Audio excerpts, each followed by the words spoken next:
কমে না, আমরাও জানি, কিন্তু তাপমাত্রা দিয়ে খেয়াল করবেন না আপনি? তাপমাত্রা এখনো এখন কিরকম আছে?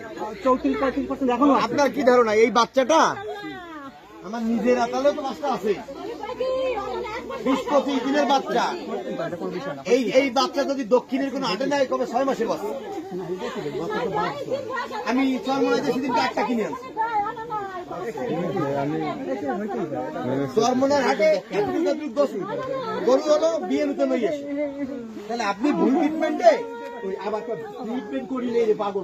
অবশ্যই আপনার ভুল ট্রিটমেন্ট হয়েছে, আপনার স্বীকার করতে হবে যে আপনি ভুল ট্রিটমেন্ট। আপনি ভ্যাকসিনের ইনজেকশন দিবেন, এই তাপমাত্রা, এই এত বড় তাপমাত্রার ভিতরে আপনি কেন ভ্যাকসিনের ইনজেকশন এই 25 দিনের একটা বাচ্চারে দিলেন?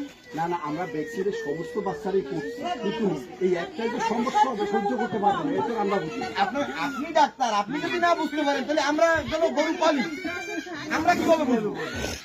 আপনি যদি না বুঝেন আমরা কিভাবে বুঝবো? না না, ওটা না, আমরা যে দিচ্ছি সব বাচ্চা এই যে সমস্যা হবে এটা আপনারাও বুঝেন না, আমি আমাদের তো বোঝার কথা না। আমরা হচ্ছি খামারি, আমরা ডাক্তার বলে গরু দেখাবো, এটাই স্বাভাবিক।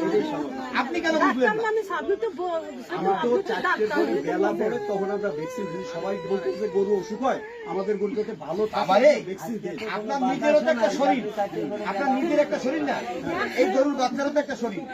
আপনার তাপমাত্রা কত আসছে? তাহলে আপনি মানুষও যদি সহ্য করতে না পারি, তাহলে এই 25 দিনের গরুর বাচ্চাটা কিভাবে সহ্য করবে? আপনি পারবেন এই দায়িত্ব দিতে? আমার শ্বশুর যদি আইসর তো আসে তোকে নাম ভ্যাকসিন দেব না। আবার একটা বাচ্চা দেন না।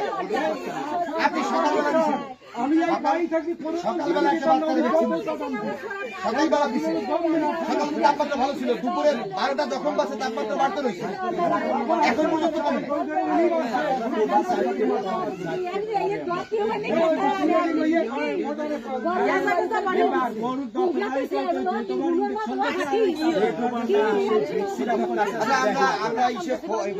দেখাই না, এরা দেখছেন ফোন দিতেছি।